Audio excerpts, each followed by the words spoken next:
From all across eastern Iowa, these are your hometown heroes. And this is the Eastern Iowa OT. One more stupid mistake. Right here. Let's go!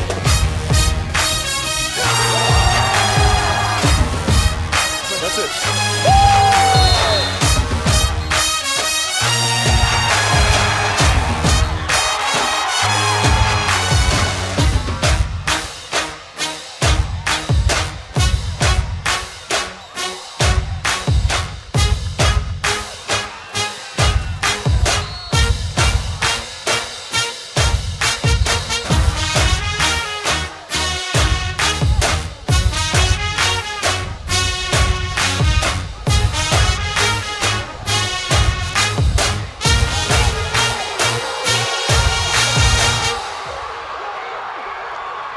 Eastern Iowa OT Week 9 special. The big dogs are wrapping up the regular season tonight. We'll finally know who's in, who's out, whose season will carry on in the postseason for the small schools. Their wheels meet the playoff road tonight.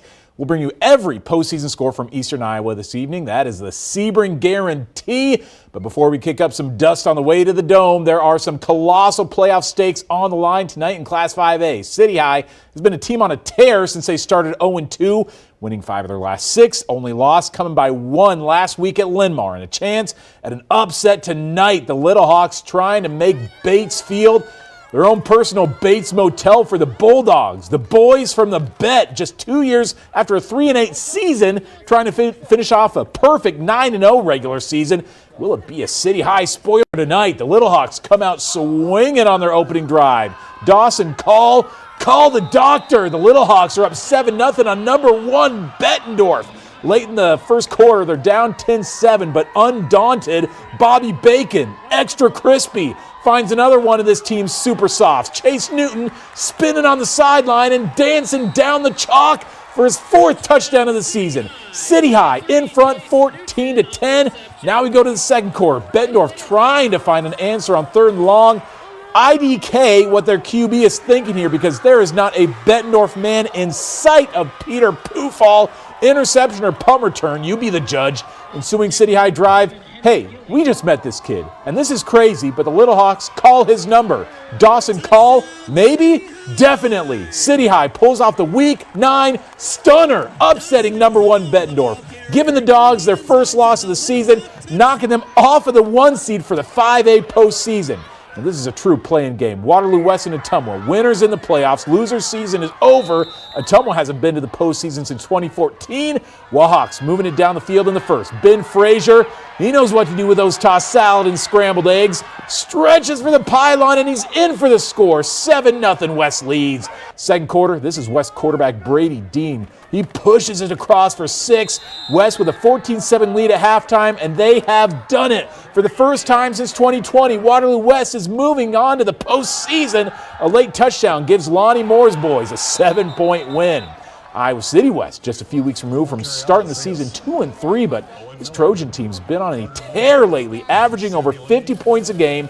Their last few W's, immense credit to Garrett Hartwig and the boys for getting this Trojan horse steered in the right direction. Closing out the regular season at Prairie. P-Hawks with a possession, and they give it to their leading rusher, B.J. Bush Jr. He shows off the wheels. Look at those legs go, like the field is made of lava. How about a stiff arm at the end? A 36-yard pickup, but it's senior night, so Prairie, of course, hands it to senior fullback Brandon Broom, the bruiser, breaking tackles and muscling into the end zone. Hawks on defense. Leading tackler Quentin Alexander gets to the QB for the sack. Hawks take over again, but not the last time we see Alexander. From defense to running back, he plays both sides, runs it in for the touchdown. Prairie still is going to be left just shy of the postseason, but a solid performance in their home finale as they knock off the Trojans. A Hawkeye hire has been a home run hire for Liberty football. Scott Chandler's Iowa resume, 10 touchdowns, 1,400 receiving yards. His NFL resume, 21 touchdowns, 2,300 receiving yards. Now his head coaching resume, 7 wins, 1 loss, and leading the Lightning to the best season in their short history. A win tonight at Kingston Stadium, and the Bolts will lock up a pair of home games in the playoffs starting next Friday night. This isn't the start you want. Second play of the game, Caden James forces the fumble. Now how about the freshman, Tyree Turner, scooping Tyree Turner scoring. Extra point is blocked. Still, it's a 6-0 Jeff lead. Liberty, though, responds right away. Reese Reddig, one of the best passers in the state, cuts and runs a little too, up the gut for the score. Bolts lead 7-6. Still in the first quarter. 5 touchdowns already scored. These are 6. Reddig swinging it to Sutton Kohler.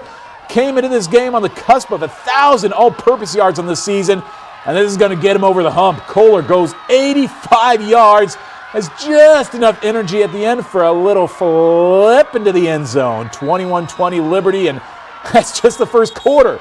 Now to the second. Liberty starts pulling away. Time winding down before the half. Reddig, a dime to Dallas Miller. He's gone. 42-27 Bolts. Liberty really pulling away in the second, and they win this one 70-33. With that Bettendorf loss to City High, the Bulls now are your top seed in the 5A playoffs. And this game was the front half of the doubleheader at Kingston, delayed due to weather last night. Wash and Ankeny kicking it off this afternoon. On the Hawks' opening drive, Caden Hinkes falls across the goal line for an Ankeny score. Wash has put up some good defensive performances this season, but the Warriors give up 4 first-half touchdowns, 2 of those from running back Daniel Larmy. Wash's season ends at a 56-0 loss. Eric Addy, though, building something over on the east side, finishing the year with a 3-6 record. For Cedar Rapids Kennedy, not been the year Brian White drew up for his squad. Just 2 wins entering the final week, playing for pride and a chance to keep Davenport North out of the playoffs. Defense coming up big. Mario Williams with the interception. That kid just moved to Cedar Rapids this summer, and he's got the Cougs down the field inside the 20-yard line. 2 plays later, Vinny Gianforte rolls right and lets it fly on the run. Deacon Cusera pulls it down between 3 defenders for the score. And on Kennedy's next offensive drive, Coach White's reaching into his bag for Halloween. A trick? No, a treat for the Cougars. Receiver Josiah Smith launches a dime to Braden Peck for the touchdown. Everything working for Kennedy. No postseason, but they pick up their 3rd win. Doubling up north, 34-17. A couple more 5A scores to wrap up the night. Cedar Falls beats Davenport West. That'll be enough to sneak the Tigers into the playoffs. After starting the season 2-4, Tigers in for an 8th straight season. Dubuque Senior, they lose by 1. Season is over, but they're going to try to build back for 2025. Davenport Central losing to Hempstead 40-7. Hempstead, I think we're just going to see barely left out of the postseason. And after a great win last week by Linmar, they go on the road and get beat by 14 by Pleasant Valley. The Clipper Ship is sending one across the bow of Class 4A. CCA put one in the books last week against Xavier. Will that be their high point, or will CCA be full steam ahead into the playoffs? And a shot at a 32-year-old record going down tonight in Van Horn. It's a race across the finish line with the district title hanging in the balance. Highlights when we come back on Eastern Iowa OT. Come on, who wants it more? Let's go. Start fast. Let's go. Mike.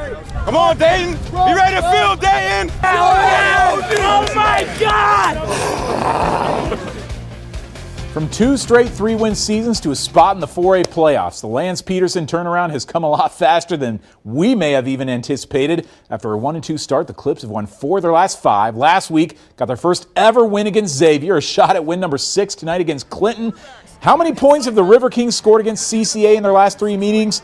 A big fat 0. That's how many. But the River Kings have got the ball deep in Clipper territory in the first. Clips building the fortress in the Clinton backfield. A takedown by that beefy front line. Turns the ball over on downs. And just a couple plays into CCA's next offensive drive. Conlon Poynton with just a little kick out to Owen Rosenberg. But watch this kid split 3 Clinton defenders. And now he dusts the secondary for a 55-yard touchdown. This Clipper Ship is on the move, doing their dirty work on the ground in the second quarter. Sophomore Noah Collis with 6 in his sights. Clear Creek Amana after that shaky start to the season. This will be a scary team for somebody in next week's playoffs. Xavier's going to need a little momentum as they hit the postseason. Some injuries have turned this into an up-and-down season for the Saints, but they got a pretty good track record against Burlington. And just seconds into the start of this game, Burlington fumbles. Carson Slaughter, a slaughterhouse fumble recovery, sets up the Saints with good field position. 1 play into their next drive. The Saints have an annuity, and they need Cash now. Cash Parks snaps this one off from the 45-yard line, takes it to the paint for a 7-0 Saints lead.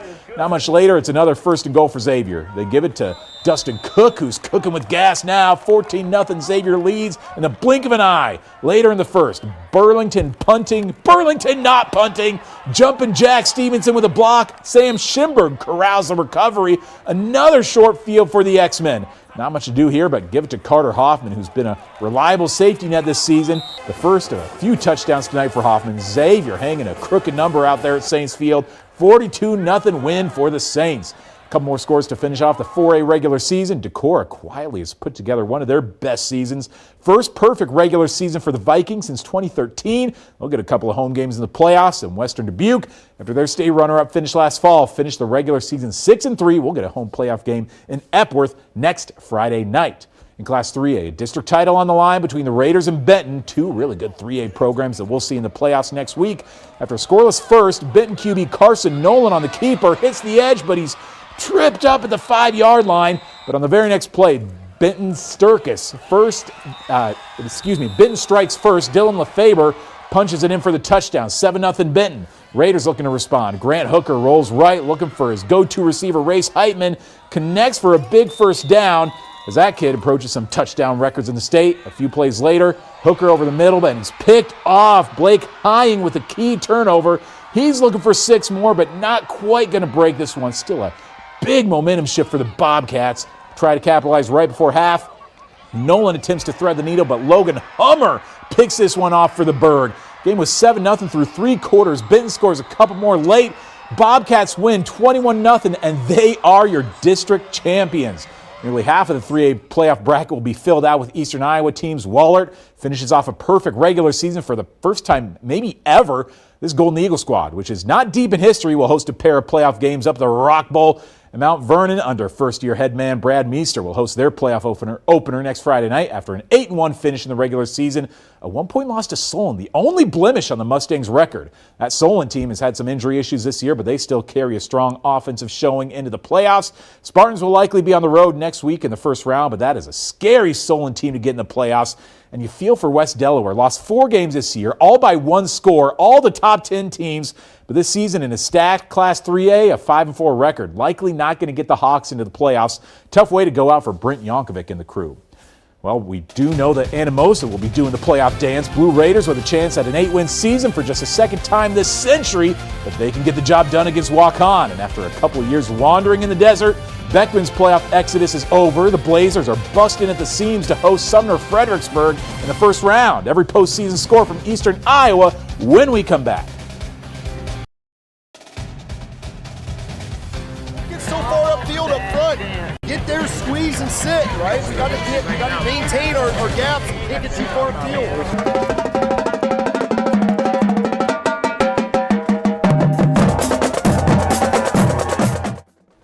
Outside of their 2015 state quarterfinal season, Anamosa has never won a postseason football game. This program that produced Marshall Yonda, a possible first ballot Hall of Famer, is not exactly draped in football lore, but this is a season that fifth-year coach Caleb Huss and his staff have been working towards, trying to build a culture there with the Blue Raiders, the number 8 team in the state, going into the playoffs, but hosting a tradition-rich team out of Waukon, starting in the third quarter with Waukon up big. Anamosa quarterback Vince Deers, fake handoff, calls his own number, tiptoes the sideline, and lays the wood. He's in for the score to cut into the Waukon lead, 32-18.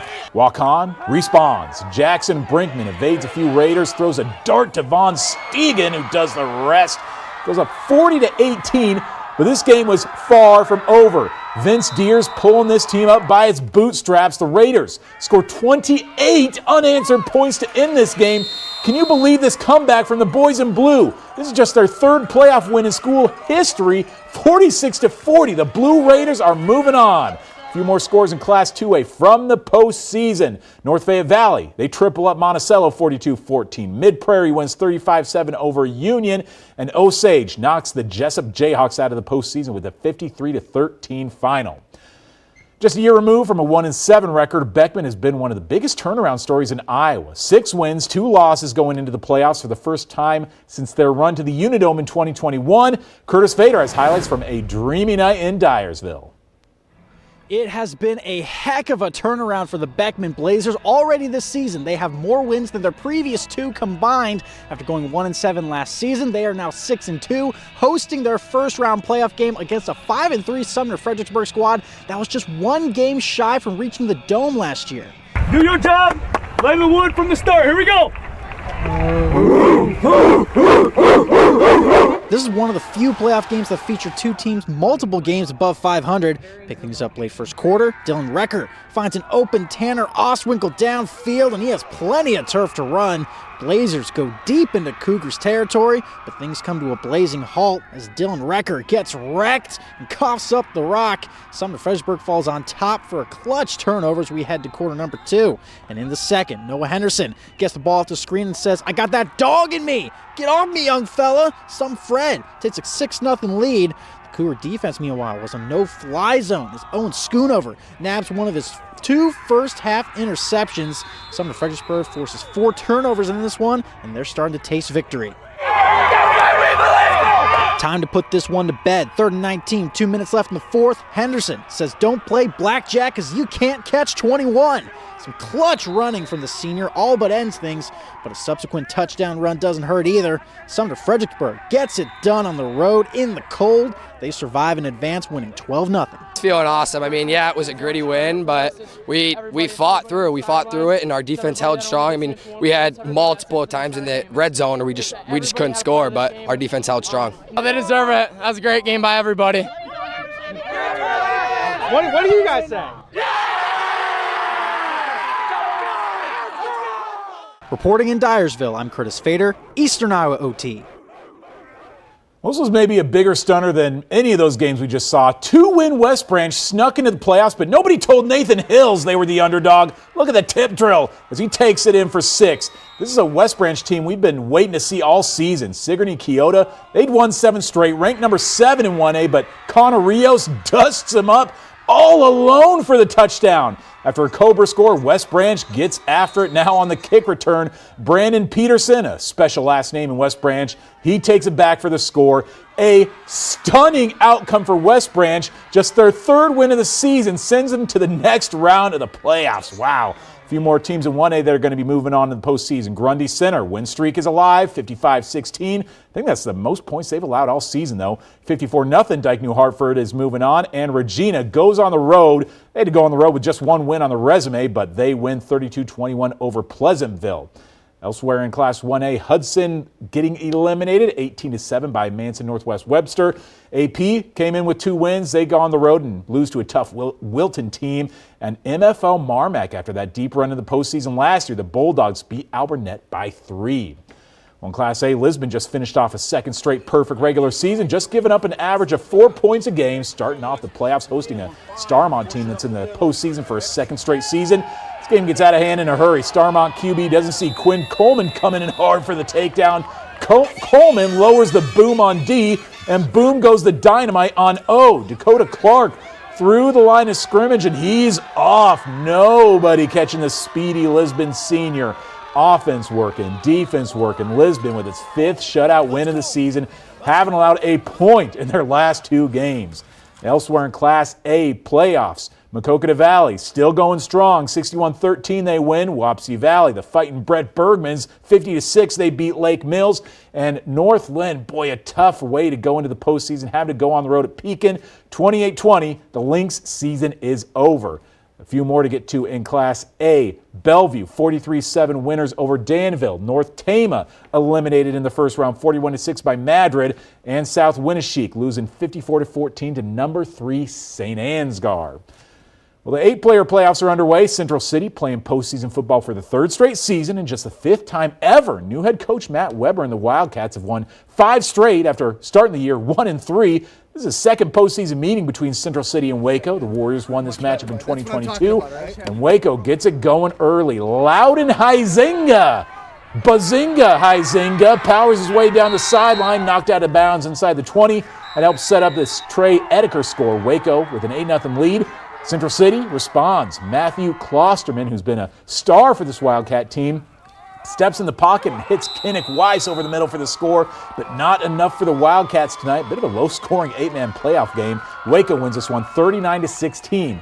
Few 8-man teams that are playing postseason football. Don Bosco, they're still perfect this year, 66-19 over Springville. Gladbrook-Rhinebeck, 62-30. They advance with a win over Key. And Edgewood-Colesburg goes out there, and all they do is drop 92. Beating BGM. High-scoring game out there in Edco. Iowa Valley moves on, scoring 64 against Southeast Warren. Winfield Mount Union can't quite get past Montezuma by 7. The Braves win that one. And Belle Plaine, after they just upset Iowa Valley last week, huge upset for Bedford. In Belle Plaine, they win that one 18-12. Well, that's a wrap on Week 9, a wrap on the first round of the playoffs, and we'll wrap up the show with our Play of the Week. Stay with us as we take a look at what is coming next Friday night when we come back.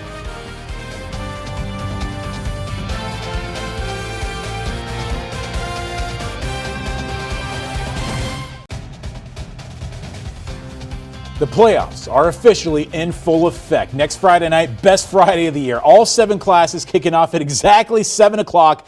Beautiful time to be alive in Iowa, and we've got a beauty for our Play of the Week. Liberty visiting Jeff at Kingston. Jeff's up 20-24.